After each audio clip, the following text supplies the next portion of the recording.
والسلام على رسول الله እንደገና ተመልሰናል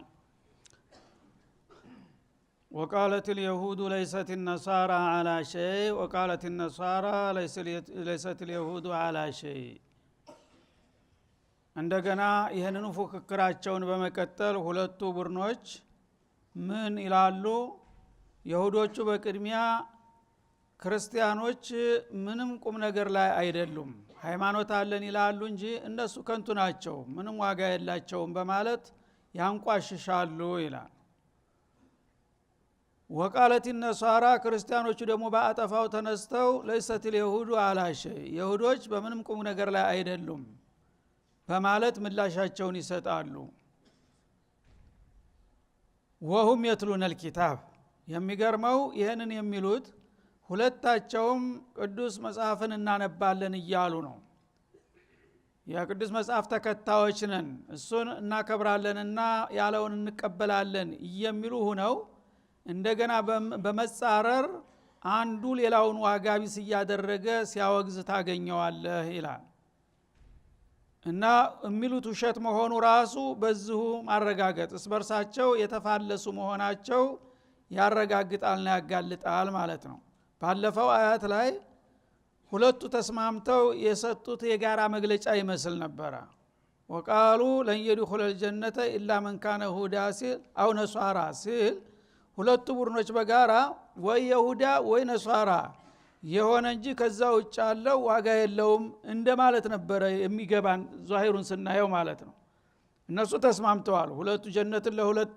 ገምሰው ተይሁዳ አንተ ከይሁዳ የኔ ብለው ያው እዛ ሀገር ለመግባት የሚፈልግ ሰው ወይ የኔ ይባል ወይ ያንተ ባል መሆን አለበት እንዳሉ ነበር የሚያመለክተው ቃሉ በጥሬው ሲታይ ማለት ነው አሁን ግን እስበርሳቸው በዚህ ነገር እንደማይስማሙ እንደገና የተቃራኒ መጣ ማለት ነው ምናሉ ሁለታቸው ተስማምተው ሳይሆን በመፎካከር ነው አንዱ ሌላውን በመተካት ነው ያለፈውንም የተናገሩት ይሁዶች ብቻችንን እኛ ብቻ ነን ጀነት ባለ ርስቶቹ ነው የሚሉት እንጂ ክርስቲያንም ቦታ የለውም በእነሱ አመለካከት ማለት ነው ክርስቲያኑ ደግሞ በተተኪነት መጥቶ እናንተም ሌላውን ቦታ የለውም የኔ ብቻ ናት ጀነት ነው የሚለው ለዚህ ማረጋገጫው አሁን ቀጥሎ የሚመጣው አያት ነው ማለት ነው ምናው ወቃለት اليهود ይሁድ የተባሉት ቡድኖች ليست النصارى على شيء ነሷራዎች በምንም ቁም ነገር ላይ አይደሉም ሃይማኖት አለን እያሉ ይጃጃላሉ እንጂ ሃይማኖት ማለት እኛ ብቻ ነን ባለቤቶቹ ስለዚህ የነሱ ሃይማኖት ከንቱ ነው ብለው ነው የሚያምኑት ይላል እንደገና ወቃለት النصارى ክርስቲያኖቹ ደግሞ በበኩላቸው ليست اليهود على شيء ይሁዶች በምንም ቁም ነገር ላይ አይደሉም በማለት ይወጋገዛሉ ስበርሳቸው ይላል ግን ይሄን ማለት የሚገባው መረጃ ሲኖር ነበረ አንድን ሰው መወንጀልም ሆነ መደገፍ ወይ መንቀፍም ሆነ እንደመደገፍ የሚቻለው መረጃ ካለህ ነው መረጃ ሳይኖር ግን አንድን ሰው ዝም ብለህ ብትዘልፈው ተተራ ዘለፋ ሊያልፍ አይችልም አንተም ትዝብት እንጂ ሌላ አታተርፍም እነሱ ግን በአይና ባወጣ ጉድ ዝም ብለው አንዱ ተነስቶ ሌላውን ዋጋቢስ ያደርጋል ይላል وهم يتلون الكتاب ምንም የማያውቁ ማህይሞች ቢሆኑ መቼም የማያውቅ ሰው የፈለገውን መዘባረቅ ያለ ነው ግን እነዚህ ሰዎች ያቃሉ እኮ በመሰረቱ ስለ ሃይማኖት እንዳውም ሁለታቸውም የሚስማሙበት ኪታብ አለ ተውራት ሁለቱም ይስማሙበታል እና ተውራትን እያነበቡ እንደገና አንዱ ሌላውን ዋጋቢስ ያረግ ታገኘዋለህ ይላል ማለት كذلك قال الذين لا يعلمون እና ተውራት የሚለው ምንድነው كل من آمن بالله وأطاعه يدخل الجنة ነው የሚለው እንዲሁም ደግሞ ኢንጂልም በበኩሉ እንደዛው ነው የሚለው ያመነና መልካም የሰራ ጀነት ይገባል ብለው ነው እንትን የሚለው እና እነዚህ ግን ሙእሚን አይደለም አሉ ፈረጁት ማለት ነው አንዱ እኔ ብቻ ነኝ ከኔ ውጭ ያለው ዋጋ የለውም ሲል ተውራትን እያስተባበለ ነው ማለት ነው ኢንጂልን እያስተባበለ ነው ተውራት ይሁዳውን እንትኑን የፈለከውን በጌታ ያመነና መልካም የሰራ ይጸድቃል በማንኛውም ጊዜ ነው የሚለው እንጂልም እንደዛው ነው የሚለው ይሄንን እያነበቡ ግን እነሱ በጠባብነትና በመቀኝነት ጀነትን እንደ አንድ ግለሰብ ጓሮ አጥበው የኛ አባል ያልሆነ ሰው እሷ ውስጥ ትርጉ ብሎ ሊመጣ አይችልም እንደውም ሃይማኖቱ በመሰረቱ ከንቱ ነው ምንም ሃይማኖት አለን ይላሉ እንጂ የላቸውም እስከ ማለት ይሄዳሉ ነው የሚለው ይህንን የሚሉት ደግሞ ኪታቡን እናምንበታለን የሚለውን ቅዱስ መጽሐፋቸውን እያነበቡ ነው። ያንን ባያውቁና ባያነቡ ኑሮ መሀይም መቼም ቢሳሳት አያስገርምም ነበር ይላል። ከዛሊክ ቃለ الذين لا يعلمون مثل قولهم። ይሄ ብቻ ሳይበቃ ደግሞ እነሱ በቀደዱት ፈር ሌሎቹ ደግሞ ምንም ዕውቀት የሌላቸው መሀይሞቹም ይህንኑ ስተት መልሰው ደገሙት ይላል። ምክንያቱም አዋቂ ሲያጠፋ አላዋቂ መከተል ያለ ነው። እነሱ እንግዲህ አዋቂ ነን ብለው ይሁዳ ምንም ዋጋ የለውም ነሷራ ምንም ዋጋ የለውም የሚል የመወነጃጀል ቃል ሲለዋወጡ ሌላው ሙሽሪኩል አረብና ሌላው ቡዚው መጁሲውም ተነስቶ ሳት የሚያመልከውም ላም የሚገዛውም ሳይቀር እንደውም ሁለታቸውም አታስፈልጉም እኛ እንሻላለን ብሎ አረፈ ማለት ነው። ዋጋቸውን ነው የሰጣቸው። እንግዲህ ይሻላሉ የተባሉት ይሄን ያልከዘቀጡ እሱ ሳፍ እስካለው ድረስ ለምንድን ነው የማይናገረው የፈለገውን? እና ቃል الذين لا يعلمون في كل زمان ومكان ያሉትን ጃሂልያዎች በሙሉ ያካትታል። ይሄ ተነሱ በፊት የነበሩትም ሙሽሪኩ ዓድ ተሙድ የሚባሉትም እንዲሁ ብለው ነበር። ቀደም ሲል ቀውሙ ኑህም እንደዛው ብለው ነበር። ላተዘሩና አሊያተኩም ወላ ተዘሩና ወደ ወላ ሱዓ ብለዋል። አሁንም ያሉት ዘመናዊዎቹ ስልጡኖቹም አወቅን ቢሉም አላህ ላ ያዕለሙን አለ። በወህዳንያት ላህ የማያምን ሰው ዕውቀተ ቢስ ነው ፈለገው ጣራ ቢደርስ። ለምን የተፈጠረለትን ዓላማ ትልቁን ቁም ነገር ረስቷልና ማለት ነው። ስለዚህ አላዋቂዎቹም እንደዛው በበኩላቸውና በፈንታቸው ተነስተው ይህንኑ ዋጋ ቢስ ቃል ተናገሩት። የዛ ራሱ ተጠያቂ እነሱ ናቸው። ይህን አይነት ፉክክር ባያነሱ ኑሮ ሌላው ደግሞ የባሰበትን ይሻላል ሊል ባልቻለ ነበር። ግን እነሱ ፈርለቀው ሲሄዱ ላለመበለጥ ሌላው ደግሞ ምንም ዕውቀት የሌለው መከራከር የማይችለው እንደ ለመናገርማ ከሆነ እኔስ ምን ያቅተኛል ብሎ ሚስለ ቀውልህም ልክ እንደነሱ እኔን ያልሆነ ሰው ጣዖት ያልተገዛ ሰው ከቶውንም አይጸድቅም፣ ፀሐይ ያላመለከ ጭራሹንም ቦታ የለውም፣ ለላም ያልሰገደ ምንም ተቀባይነት የለውም እያለ ሁሉም በበኩሉ ኩሉ ህዝብን ቢማ ለደይህም ፈሪሑን እንዳለው ሁሉም ራሱን ቅዱስ ሌላውን እርኩስ እያደረገ መቀጠሉን የዚህ ሁሉ መስኡልያ ተጠያቂ እነሱ ናቸው ይላል አላህ Subhanahu Wa Ta'ala። ምክንያቱም የኪታብ ባለቤት የተባሉ ሰዎች ቢያንስ ሰው ይሳሳታል፣ ግን መሰረቱን ለቆ እንደዚህ ተነጭራሹ ዲድ ከተውራት ያለው በተቃራኒ እንጂል ያለውን በተቃራኒ ከተናገሩ ሌላውስ ደግሞ ዝም ብሎ እንዴት ሊያቸው ይችላል? እንደዚህ ሆነው በዚህ ደረጃ የዘቀጡ ናቸው። እና እነዚህ ሰዎች ናቸው የዓለም አባዋራ ሆነው በአሁንም ጊዜ እያመሱ ያሉት ማለት ነው። በመጨረሻ ያው መንዙ አደሰም ካረጉት በኋላ ሃይማኖቱ ከስም በስተቀር ዋጋቢስ ታደረጉ በኋላ ሃይማኖት አያስፈልግም ወደሚለው ድምዳሜ የደረሱና ተጨራሹን ወደ አውሬነት ተለወጡ ማለት ነው። ሃይማኖት ከንትን ጋር ምን አገናኘው አለና የነሱ ሳይበቃቸው ደግሞ ሌሎቹ ሃይማኖት ያላቸውን በነሱ እሴት በነሱ መሰረት እንዲሄዱ እኛ ከፍረናልና እናንተም ክፈሩ፣ እንድትሰለጥኑ ከፈለጋችሁ እንድታድጉ ካማራችሁ እኛ እኮ ሃይማኖታችንን ስለጣልን ነው እናንተም ለምን አትጥሉም እያሉ እኛን ይመክሩናል ማለት ነው። ለምን እሱ ብቻውን ሊጠፋ አይፈልግምና ተክፍሩነ ከማ ከፈሩ ፈተኩኑነ ሰዋአ እንዳለው ማለት ነው። ከዛሊከ ቃለ الذين لا يعلمون مثل قولهم ምንም ዕውቀት የሌላቸው መሀይማን ህዝቦችም ልክ የነሱን አይነት አነጋገር ደግመውታል ይላል። فالله يحكم بينهم። እንግዲህ ማንኛውም ቡድን እየተነሳ የፈለገውን መለፈፍና መለፍለፍ የትም አያደርስምና ይሄን ነገር እልባትና ውሳኔ ሊሰጥ የሚገባው የሁሉም ባለቤት የሆነው አላህ ነው። በእኔ በኩል ግን ያህኩሙ በይነሁም ሁላቸውም ያው ተከራካሪና ተቃራኒ ሆነዋልና ነገ ዳኝነቱን የምሰጥበት ጊዜ ይመጣል ይላል። መቼ? የውመል ቂያማ ተሞት በኋላ ተነስተው እንደገና ለፍርድ በሚቀርቡ ጊዜ ማን ሐቀኛ ማን ውሸታም እንደሆነ ውሳኔውን እሰጣለሁኝ። እዛው ድረስ ግን የፈለጉትን ይዘላብዱ ይላል ማለት ነው። ፊማ ካኑ ፊህ የኽተሊፉን ሲጨቃጨቁበት በኖሩት ነገር የመጨረሻ ውሳኔ የምሰጠው እኔ ነኝ፣ እዛ እንገናኛለን ዝም በላቸው ይላል ማለት ነው። ስለዚህ ይህንን አይነት ስተት እናንተም እንዳትደክሙ እውነት መስሏችሁ በእነሱ ፈር እናንተም ገብታችሁ እንዳትጠፉ ይህንን እወቁና ተጠንቀቁ ነው የሚለው። ወመን አظለሙ ሚመን መነዐ መሳጅድ አላህ ለመሆኑ የአላህን መስጊዶች ወይም የጸሎት ቦታዎችን ተከለከለና ታደናቀፈ ሰው የበለጠ ግፈኛና በደለኛ ማን ነው እሱ ይላል። እና አላህ የሰው ልጆችንና ጅኖችን የፈጠረው እሱን እንዲገዙና እንዲያገለግሉ ነው። ግን እሱን ለመገዛት ደግሞ የተወሰኑ ተቋሞች አሉ። እነዚህን የሃይማኖታዊ ተቋሞች ጣልቃ ገብተው በመስጂዳቸው ሙስሊሞች ጌታቸውን እንዳይገዙ የሚያደናቅፉና የሚከለክሉ ሰዎች ካሉ የመጨረሻ ግፈኞችና በደለኞች ይሏል እነዚህ ናቸው ይላል። አንዩዝከረ ፊሃ ስሙህ የጌታ ስም በገዛ ቤቱ እንዳይወሳና እንዳይወደስ የሚያደናቀፉ ከሆኑት ግፈኞችና በደለኞች የበለጠ ማን በደለኛ አለ በምድር ላይ ቢፈለግ ይላል። ወሰዓ ፊ ኸራቢሃ መስጂዶችን በመደምሰስና በማጥፋት ላይ የሚተጋ ከሆነው ሰው የበለጠ ጥፋተኛ ይገኛልን ይላል።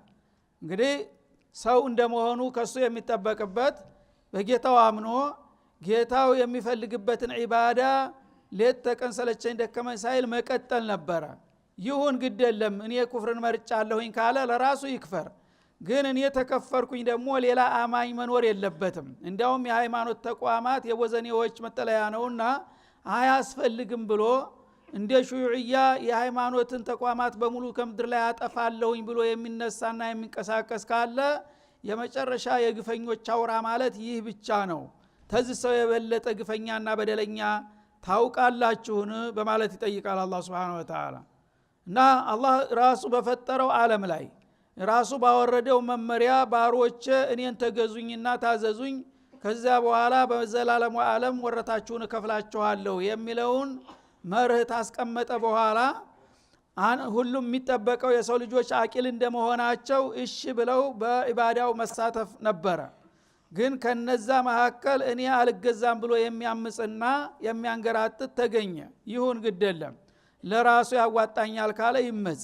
ከዛ አልፎ ተርፎ ግን እኔ ያልተቀበልኩትን እምነት ማንም ሰው ሊቀበለው አይገባም፣ እኔ ያልተሳተፍኩበትን ኢባዳ ማንም ሰው ሊያራምደው አያስፈልግም ብሎ መስጂዶችን ሊደመስስና እስቴታቸውን ሊያጠፋ የሚንቀሳቀስ ካለ ከዚህ ሰው የበለጠ ጥላትና ግፈኛ በደለኛ ማንም የለም፣ ግደለም ተይዞለታል ይላል ማለት ነው።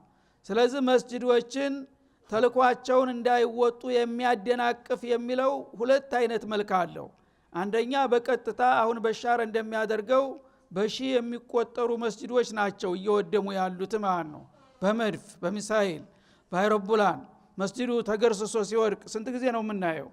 ይሄ እንግዲህ ተሷሃቦች ጀምሮ ታሪካዊ የሆኑ መስጂዶች የኡመውያ መስጂዶች ሳይቀሩ እስተቂያማ ቀን ቅርጽ ናቸው ለእስላም የተባሉት አፈርድም እየበሉ ነው በአሁኑ ጊዜ። በማን ሙስሊም ነኝ በሚል ግለሰብ ሱብሃንአላህ የማይጠበቅ ነገር እና በግልጽ እንግዲህ ትናንትና ወዲያ መግለጫ ሲሰጥ ነበር አንዱ ኢማም ፈራረሰው መስጂድ ወና ውስጥ መስሎ ለምንድነው እነዚህ መስጂዶች ያውም ታሪካዊ መስጂዶች መተኪያ የሌላቸው የዓለም ቅርጽ የተባሉ መስጂዶች ለምንድነው እንደዚህ የሚባሉ ሲል ሙስሊሙ ከዚህ ነው የተነሳብን፣ ሌላው ቦታ የሱ አፈና ስለላው ማንቀሳቀሻ ስላሳጣቸው ሰው የሚገናኘው መስጂድ ነው፣ መስጂድ ውስጥ ነው ዶልተው እንደዚህ ያደረጉኝ ብሎ መስጂዶቹ ራሱ ጥላት ናቸው ለሱ ብሎ መግለጫ ሰጠ። መስጂድ መጥፋት አለበት። ለምን እዛ እየተሰበሰቡ ነው ይሄንን ሰልፍ እንውጣ ምናምን እያሉ ሙአመራ ያደረጉብኝ ብሎ መስጂዶች ሁን ብሎ በስተት አይደለም ሁን ተብሎ ነው የሚመቱት ብሎ ገለጠ ኢማሙ ተትናንት ወዲያ። ይሄ እንግዲህ ሙስሊም ነኝ በሚል ሰው ስም ይሄ ይጠበቃል? ሱብሃንአላህ። አንዱ ይሄ ነው። ሁለተኛው መስጂዱ ቅርጹ እንዳለ ግንቡ ሊቀመጥ ይችላል፣ ግን መፍሩግ ያደርገዋል ማለት ነው። ብዙ አገሮች እንደሚያደርጉት በአሁኑ ጊዜ መስጂዱ ቁሟል፣ ምንም ችግር የለም። ህዝቡ ግን ተኢማን እንዲርቅ ተደርጓል ማለት ነው። ህዝቡ ተሰልቧል። ራስ በፍቃዲ ኢማንህን አተህ ቀፎህ ቀርቶ የሱ እንደፈለገ የሚነዳ መስጂድ የዞር ብለህ ማታይ ያደርጋል። ይሄ ምንድነው? ተኽሪበል መስጂድ መስጂድን አላማውን አሳጣኸው ማለት ነው። ይገጠር እንደ ሙዚየም ምን ቸገረኝ። ግን ወጣቱ የመስጂድ እየተባለ እዛ እየገባ መቦዘን የለበትም። ይሄው በእኛ አቅም እንኳን ሳይቀር 18 ዓመት ያልሞላው ልጅ ቁርአን እንዳይቀራ ማለት ምን ማለት ነው? መስጂዶች ባሪዎቻቸውን እንዲቀሩ ማለት ነው። 18 ዓመት ድረስ ነው የሰው ልጅ ጥሩ የህይወቱ መሰረት የሆነ ነገር በዲንም በዱንያም ሊጨብጥ የሚችለው። ከዛ በኋላ ጉርምስና ውስጥ ነው ግዚያዊ ስሜቱን ማሳደድ እንጂ ኢባዳና አንድ አላማ ያለው ነገር ሊሰራ አይችልም ከ18 በላይ ይሄን ያውቃሉ። እና ይሄ እንግዲህ ማድረግ ምንድነው አሁንም ታሁን ጀምሮ እንዲቆም ወደፊትም ደግሞ ከ12 18 አመት በላይ ብትፈቅድለትም ብትለምነውም አይገባም። ከዛ በኋላ ምን ሊያረግለት አብሮት ያላደገውን ነገር ወና ውስጥ ምን ሊያረግ ነው የሚገባው? ስለዚህ ይሄ ማዕናዊ ነው ማለት ነው። ናዛ ያ መስጂዱን እንዲጠላው እንዲሸሸው ማድረግ ተኽሪበል መስጂድ ነው ማለት ነው። ቀጥታ መስጂዱን ደግሞ መደምሰስ ያ የለየለት ሁሉም የሚያውቀው ነገር ነው። በሁለቱም መልኩ መስጂዶችን የሚያጠፉና የሚደመሰሱ ከሆኑ ግፈኞች የበለጠ ማንም በደለኛ የለም እና እነሱ ተይዞላቸዋል። ጦርነቱ ከናንተ በፊት እኔ ጋር ነው ያለው። የኔን ተቋሞች በማውደም ላይ የሚሳተፉ ሰዎች ኢን አጅለና ወአጅላ ጉዳቸውን አሳያቸዋለሁ እያለ ነው አላህ Subhanahu Wa Ta'ala። ወሰሐፊ ኸራቢሃ እነዚህን ሃይማኖታዊ ተቋሞች በመደምሰስና በተጥቅም ውጭ በማድረግ የሚጠርፍና የሚተጋ ከሆነው ሰው የበለጠ በደለኛና ግፈኛ ቢፈለግ ከቶም አይገኝም። ኡላኢክ ማ ካነ ለሁም አን የድኹሉሃ እነዚህ ሰዎች ለጊዜው ባላቸው ጉልበት ይህንን አይነት እኩይ ተግባራቸውን ቢያራምዱም ተትንሽ ጊዜ በኋላ ግን እነሱ ቦታ የሚያጡበት ጊዜ ይመጣል አላህ። እዚሁ ዱንያ ላይ እንደ ይህ አይነት አምባገነኖች ስንዝር አይራመዱም ብዙ ጊዜ። ለጊዜው ግን አጥፎ ያላቸውን አላህ የቀደረውን ይጨፈጭፋሉ ይዘው ለመጥፋት ማለት ነው። ግን አላማቸው ሊሳካ አይችልም። አላህና የአላህን ቤቶች እንደዚህ ኢላማ የሚያደርጉ ሰዎች ማካነ ለሁም አን የድኹሉሃ እዚች መስጂድ ደግመው ሊገቡ አይችሉም ኢላ ኻኢፊን ፈርተው ያኮበሸሹ ሆነው እንጂ ዛሬ እንደ ባለቤት ሆነው እና የፈለግነውን እናኖራለን የፈለግነውን እናጠፋለን እያሉ እንደፈለጉ ቢሆን የተዋናኝ ቢሆኑም ነገ ግን ህልውናቸውን አይተው ክብራቸውን ተገፈው እነሱ ራሳቸው በዛች አካባቢ ለመሄድ ሰዋየኝ አላየኝ እያሉ የሚኮባሸሹበት ጊዜ ሩቅ አይሆንም ይላል አላህ Subhanahu Wa Ta'ala። ይህም በታሪክም ያለ ነው። ሹዕያ ዋና ይሄ ነበረ። ግን በአሁኑ ጊዜ አንድ ሰው ሹዕያ ነበረ ተብሎ የሚወራበት የሹዕያ ልጅ ነው እንኳን ተብሎ ያፍራል። በአሁኑ ጊዜ የኮሙኒስቶች ልጅ ነው ይሄ ሰው ያባቱ ኮሙኒስት ነበር ተብሎ ቢነገርበት አሁን በሶቪየት ህብረት በእንትና በአለም እንደዚህ ነው የሚሸማቀቀው ማለት ነው። በጊዜው ግን ከኔ በላይ ማንም የለም የሚል ነበረ። ማካነ ለሁም አን የድኹሉሃ በዛች አካባቢ በጣም አፍረውና አንገታቸውን ደፍተው ቅስማቸው ተሰብሮ እንጂ ሊዘዋወሩ ነፃ ሆነው እንደማይችሉ አረጋቸዋለሁኝ ይላል። ይሄ في ዘማኒ ወመካን ጌታ ያስቀመጠው ቃል ኪዳኑ ስለሆነ ለጊዜው ይፈንጩ፣ ግን ተጊዜ በኋላ ይህ ነው ጣፈንታቸው ይላል አላህ። አሁንም እድሜያቸውን ያሳጥረው። ኢላ ኻኢፊን እና እነሱ የፈሩና ያኮበሸሹ ሆነው እንጂ ሊገቡባቸው ባልተገባ ነበር። ሁለት አይነት ትርጉም ይኖረዋል። አንደኛ ወዕድ ነው፣ ሁለተኛ ደግሞ ተውጂህ ነው ለልሙእሚኒን ማለት ነው። ወዕድ ነው ማለት እንደዚህ አይነት አምባገነኖች የሃይማኖት ተቃዋሞች መኖር የለባቸውም፣ የሙስሊሞች መገናኛ መወያያ ናቸውና እነሱን እናጠፋለን ካሉ በቀጥታም ሆነ በተዘዋሪ እነዚህ ሰዎች ተትንሽ ጊዜ በኋላ እነሱ ይጠፉና በዛ አካባቢ አንገታቸውን ቀጥ አድርገው ማለፍ የማይችሉበት ጊዜ ይመጣል የሚለው ይሄ ተስፋ ቃል ነው። በሌላ በኩል ማካነ ለሁም ማለት ሙእሚኖችን ተሽጂዕ ማድረግ ነው። እነዚህ ርኩሳኖች እነሱ የአገር ባለቤት ሆነው እንደዚህ ዛብ ሲለቁ እናንተስ ምን ተጠብቃላችሁ ሙእሚኖች? እንዲህ አይነቶቹ ሰዎች እኮ በዛች አካባቢ ትርጉ ብለው ሊያልፉ እንኳን ሊፈቀድላቸው አይገባም። አያታላህ አንበሳው የዑመር የኻሊድ ልጅ ነው የሚለው አላህ Subhanahu Wa Ta'ala። እንደዚህ ምትለዋለህ ማካነ ለሁም እሱ መጀመሪያ ይሄን ነገር መከልከልና ማውደም ይቅርና በዚች አካባቢ አልፎ መሄድ እኮ አይፈቀድም ነበር ነው የሚለው። ታዲያ የናንተ ድክመት እኮ ነው ይሄንን ያመጣው እነሱን እንደዚህ እንዲወበሩ ያደረጋቸው። እነዚህ ሰዎች እንኳን ይሄን ተቋም ሊያጠፉ ቀርቶ ቀጥ ብሎ ሊያየው እንኳን ባልደፈረ ነበር አንበሳ ቢኖር ኑሮ ምን ተጠብቃላችሁ በሚለውም ተተርጉሟል ማለት ነው።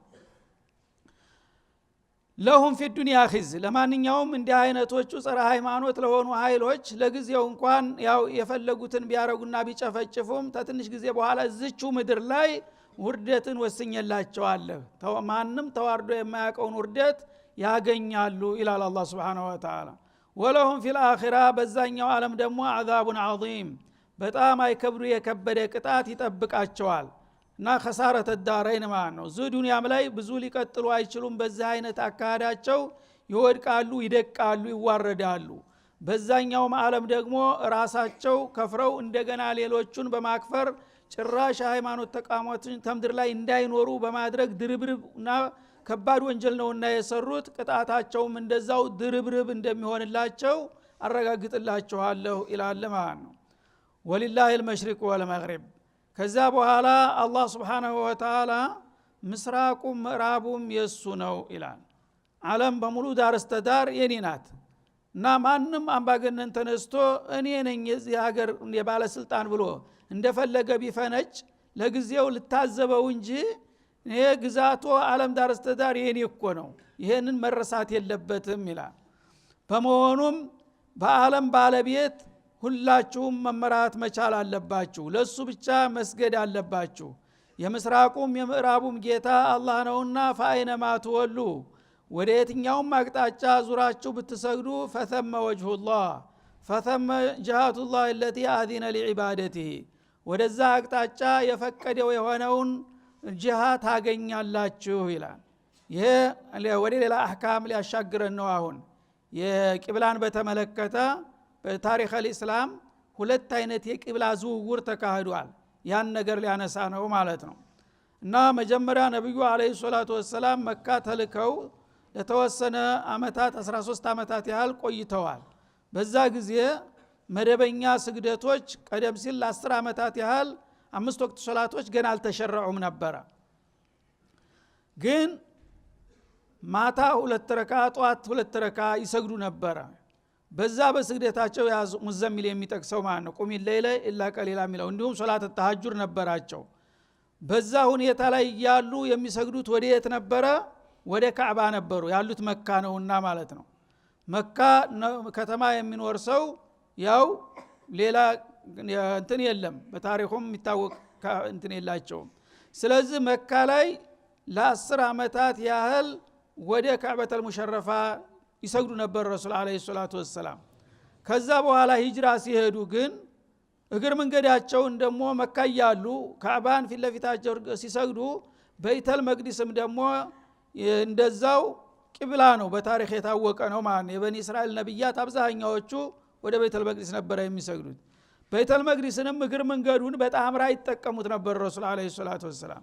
ምክንያቱም ደቡብ ነው ያሉት እነሱ፣ በይተል መቅዲስ ሰሜን ነው ያለው እና በካዕባ እንደዚህ ተየመን በኩል በሚቆሙበት ጊዜ እዛ ሐጀር አልአስወድ በኩል በሚቆሙ ጊዜ ፊት ለፊታቸው ያው ካዕባ ነው። በዛው አቅጣጫ ወደ ሰሜን ሲጓዝ በይተል መቅዲስ ይመጣል ማለት ነው፣ ወደ ግራ ወደ ቀኝ ሳይል። ስለዚህ ሁለቱን ቂብላ በጣምራ ይተቀሙት ነበር ማለት ነው። ኋላ ግን ሂጅራ ታዘዙና ሄዱ። ሂጅራ በሚሄዱበት ጊዜ ወደ የት ነው የሄዱት? ወደ ሰሜን ነው የሄዱት አይደለም? የመዲና ሰሜን ነው ያለው። እንደ መዲና ሲሄዱ ካዕባ የት አለ? ጀርባ ቀረ ማለት ነው፣ ደቡብ ቀረ። በይተል መቅዲስ አሁንም ወደ ሰሜን እየቀጠለ ነው ያለው ማለት ነው፣ መዲና መካከል ነው ያለችው። ስለዚህ ሁለቱን ቂብላዎች ጣምራ አድርጎ መሄድ አልተቻለም ማለት ነው። አሁን መዲና ካሉ ምርጫው ወይ ወደ መካ ወደ ደቡብ መዞር አለባቸው፣ ወይ በይተል መቅዲስ ከፈለጉ ወደ ሰሜን መዞር አለባቸው። ይህ ጊዜ አላህ Subhanahu Wa Ta'ala ምን አደረገ? ምን ህክመቲሂ መዲና እንደደረሱ ካሁን በኋላ ወደ በይተል መቅዲስ ነው የምሰግደው አላቸው ማለት ነው። ወደ በይተል መቅዲስ የዛ ጊዜ ካዕባ ወደ ኋላ ቀረ ማለት ነው። ምንም ያደጉበት የለመዱት ቢሆንም ቢናፍቁም የጌታ ትእዛዝ ነውና እሺ ብለው ወደ በይተል መቅዲስ መስገዳቸውን ቀጠሉ። ምክንያቱም በተውራት በትንቢዩ ላይ ወደ ሁለቱ ቂብላዎች የሚሰግደው የመጨረሻው ነብይ ይመጣል ብሎ ተውራት ይናገራል። ያን ነገር መረጋገጥ አለበት። መዲና አካባቢ ይሁዶች አሉ። እነዛ ይሁዶች ያን ትንቢይ ያውቁታል። መዲና መተውት ያበቃ ወደ ደቡብ ዙረው ወደ ካዕባ ከሰገዱ ይሄ ውሸታም ነው፣ የተውራት የሚለው እኮ ነብይ ወደ ሁለት ቂብላ ይሰግዳል፣ በአንድ ወቅት ወደ አንድ ቂብላ በሌላ ጊዜ ወደ ላይ ቂብላ ተብሏልና ይሄ አሁን ሙጭኝ ብሎ የአባቱን ሀገር አለቅም ብሎ ነውና ያለው ነብይ አይደለም የሚለው መከራከሪያ እንዲያይዝላቸው አላህ ወደ በይተል መቅዲስ ስገድ አላቸው። ለ16 ወይም ለ17 ወራት ከማ ፊ ሶሒህ አልቡኻሪ ማለት ነው። ከዛ በኋላ ነብዩ አለይሂ ሰላቱ ወሰለም ያው በተፈጥሮው የሰው ልጅ አገሩን ይወዳል። እንደገና ደግሞ ከዛም በላይ ካዕባ አላህ የመረጣት የቀደሳት ቦታ መሆኗን ያቃሉና ሁሉ ጊዜ ጌታ ወደ ካዕባ ይመልሰኝ ይሆናል የሚል ተስፋ ይሰማቸው ነበር። ያንን ተስፋቸውን እውን ለማድረግ ከተወሰኑ ወራቶች በኋላ ፈወሊ ወጅሃከ ሊል ነው ማለት ነው። እና ለዛ መንደርደሪያ መጀመሪያ አጠቃላይ የሆነ ነገር ለተከራካሪዎች በር እንዳይከፍትባቸው ወሊላሂል መሽሪቅ ወልመግሪብ አለ።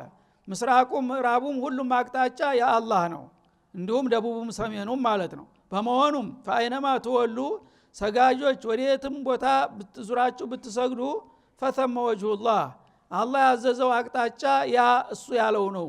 ስለዚህ ወደ ፈለኩት አቅጣጫ ዙር ብለው ምንም የሚያስተች ነገር የለም ማለቱ ነው። ኢነላህ ዋሲዑን ዓሊም አላህ ዋሲዑል ፈድሊ ትሩፋቱ ሰፊ የሆነ ጌታ ነው። እንደገና ያን ትሩፋቱን ደግሞ ለማን እንደሚሰጠው ማን እንደሚገባውም ጠንቅቆ የሚያውቅ ነውና ነብይን ትናንትና ወደ ካዕባ ሲሰግድ እንደነበረ ወደ ቤተል መቅደስ አሁን ደግሞ መልሶ ወደ ካዕባ እንዲመለስ ካደረኩኝ በሁለቱም አሰራር የኔን ትእዛዝ እያከበረ ነው ያለው። ዒባዳ ማለት ምን ማለት ነው? ለጌታ ታማኝና ታዛዥ መሆን ማለት ነው። ስለዚህ ቦታውን አይደለም የምታመልከው። ዛሬ ወደዚህ ስገድልኝ ያለ ጌታ እሺ ብለህ ትሰግዳለህ። ነገ ደግሞ ወደዚህ ስገድልኝ ያለ እሺ ብለህ ትሰግዳለህ። ተነገ ወደዚህ አለ። ዋናው ታዛዥነትህ ነው እንጂ ቦታውን አታመልከው። ግንቡን አይደለም ወይም ፀሐይን አይደለም የምታመልከው። ሁሉም አቅጣጫዎች ደግሞ የአላህ ፍጡሮች ናቸው። አላህ የመረጠውን የፈዓሉ ማየሻ ወይሕኩሙ ማ ዩሪድ የፈለገውን ያዛል በትእዛዙ መሰረት። ትናንትናም ወደዛ ዙር ሲለው እሺ ብሎ ዙሯል። አሁንም ደግሞ ወደዚህ ተመለስ ሲለው ተመልሷል። ቦታዎች ደግሞ አቅጣጫች ያላህ ፍጡሮች ናቸው። ሁሉንም አቅጣጫ ጌታ ተፈቀደ ችግር የለውም። ለምንድነው አሁን ወደዛ ዞረ እያሉ የሚያጨለጭሉት ይላቸዋል ማለት ነው። ስለዚህ እንግዲህ የቂብላ ዝውውር የተደረገው በእነዚህ አያቶች ነው። ያቀጣውን በሚቀጥለው እንመለስበታለን። ወሰለላሁ ዐለ ነብዩ ወሰለም።